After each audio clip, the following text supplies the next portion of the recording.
All right, so here we are. This is Tuesday the 25th, and these are the notes that you're going to do most likely either Tuesday or Wednesday night in preparation for block day. So we're kind of taking that next step now, and we're looking at what's called a function. This is over section 3-4 in your textbook. And basically, we're going to be looking at how you can take an equation, a two-variable equation that we talked about in yesterday's notes, and how we can, of course, form the table from that, which forms ordered pairs, which we can then graph to form a line on a graph. So you will need your flip chart notes, your spiral, your highlighter, and your pen. So get those things out. Go ahead and get your spiral set up with your Cornell Notes format. Again, this is 925, and this is section 3-4 functions. That will be your title. So go ahead and get your Cornell Notes set up, and then you can continue the video. All right, so if you take out your flip chart notes and open up to the function section, the first thing you're going to see is what a function is. And I want you to go ahead and take your highlighter, and I want you to highlight that a function is a relationship between two variables, your input and your output, where each input, which is your x, has only one output, which is your y. Okay? Now, in this function, or this two-variable equation, can be used to predict any output for any input that you plug into it. So when you plug a number into this equation, then you're going to get a certain answer as a result of that. So this is some examples of some equations, which are functions. All right? You can see that this one looks very similar to what we were looking at in yesterday's notes. It's got two variables, and we were plugging numbers in for the x in order to get answers for the y. But sometimes you'll see them in different formats. Sometimes you'll see this f of x here, which is the same thing as the y. Sometimes you'll see it without a y equals at all, but it's still the same type of equation. You're still going to be looking to plug a number in for x and solve, and that's going to give you an answer. So keep in mind, if you look right here, you do not have to write this down, is that functions can be represented, of course, as a table, as a graph, and as an equation. And in the next few days, we're going to be looking at how you can go from one of these to the other two. All right. So this is the first thing I want you to write down in your spiral, but only write down what is highlighted and then the two pictures. We've got to be able to determine what makes a function just by looking at it. All right. So we're going to start off with the graph. And the graph, basically, you do a test on. And that test is called the vertical line test. So please write that down. And basically, you place a vertical line on the graph, which is an up and down line, guys. And if the line intersects the graph at only one point, then it is a function. Okay? So if you kind of look at my two examples, you can see the red line here. Okay, the red line here is my line on my graph. And when you go to make this vertical line test, which is just drawing any line on that graph, it only crosses the red line at one spot. That's what makes it a function. But if you look at the second one here, the red line again being my graph, if you go to draw any line, it doesn't matter where, across that graph, then it crosses it at 2 points or more, it is not a function. So quickly sketch those two graphs. You don't have to do anything special, just kind of do a real quick, x and y axis, put the line, put the vertical, line going down. So just do a real quick sketch of the two graphs and then what is highlighted in yellow. And that is how you determine if a graph is a function. So pause if you need to finish that up. All right, now we're going to look at a table and determine what makes a table a function just by looking at it. And basically what I have written here in red is your important statement. So you definitely want to write that down in your spiral. For each input, there could be only one answer, which is your output. So if you look at your table here, all right, we plugged in a 2, we got a 3. Okay, so far so good. We plugged in a 3, we got a 4. So far so good. But if we plug in a 3 again, we should still get a 4. We should not get a 5. All right? Because for each input I plugged in, I didn't get its own separate output. Okay? This is not a function. Is not a function. If I plugged in a 3 again, I should have gotten a 4. Now, if I plug in a different number, if I plugged in a 4 and got a 5, then that would have been different. Okay, so again, That's what determines if a table is a function. So write that information down as well. Pause if you need to. We're moving on. All right, then if you're given the actual equation, okay, so if you're given the actual equation, pretty much the only way you can determine if it's a function is if you start plugging numbers in, do you get separate numbers or separate answers as a result? So you kind of have to make yourself a table. And it doesn't have to be as extreme as this one. It could just pretty much be kind of an XY table and say, oh, I'm going to plug in a few numbers and I should get separate answers, all right? So 0 in for x. Oh, well, that's still 0. 1 minus 1, okay?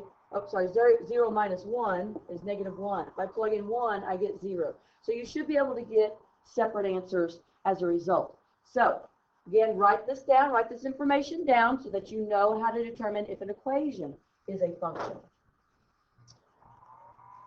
All right, so what I want you to do real quick is underneath those 3 examples, I want you to solve these 2 problems. I want you to tell me, yes, they are a function, or no, they are not.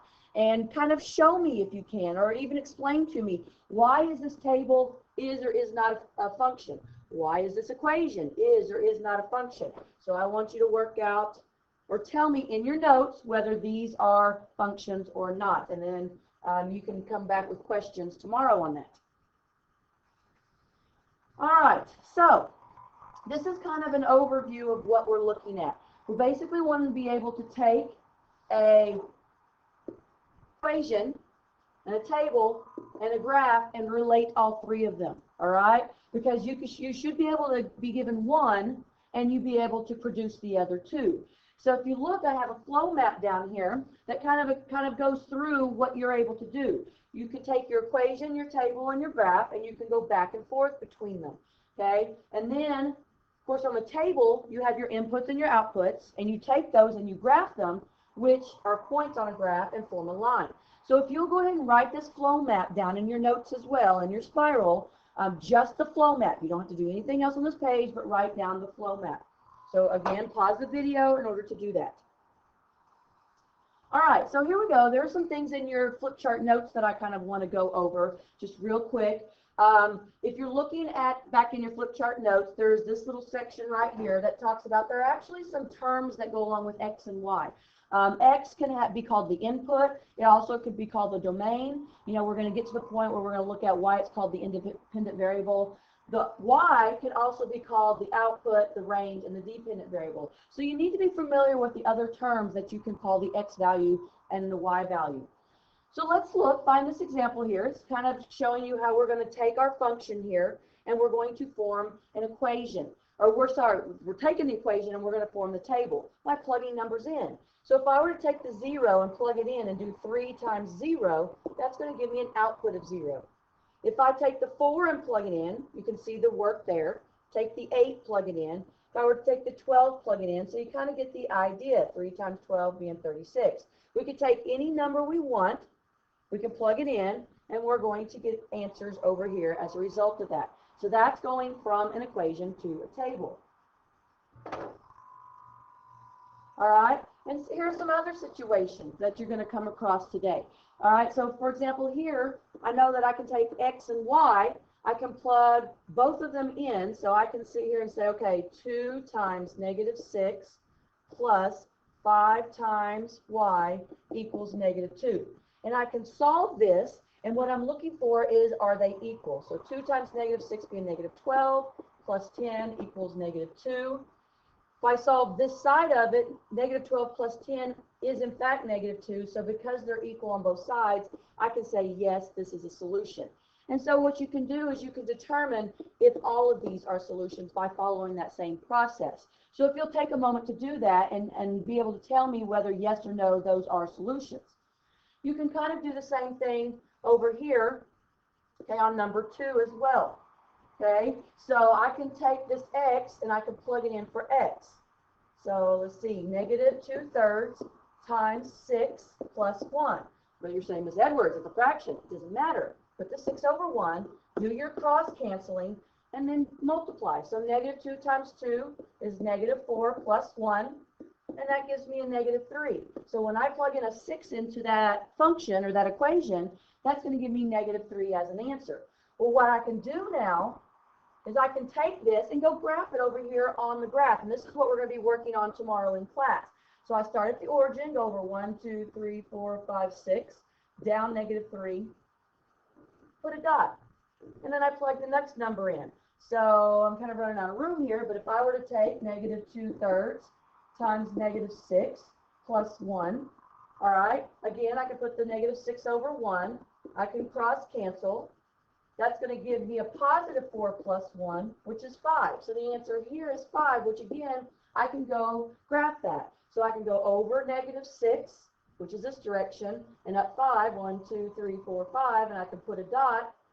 And that would also have, but basically what's going to happen here is you're going to end up forming this line, okay? And it is a straight line, and most functions that we work with will be straight lines. But I can then take these as points, and I can help form this line.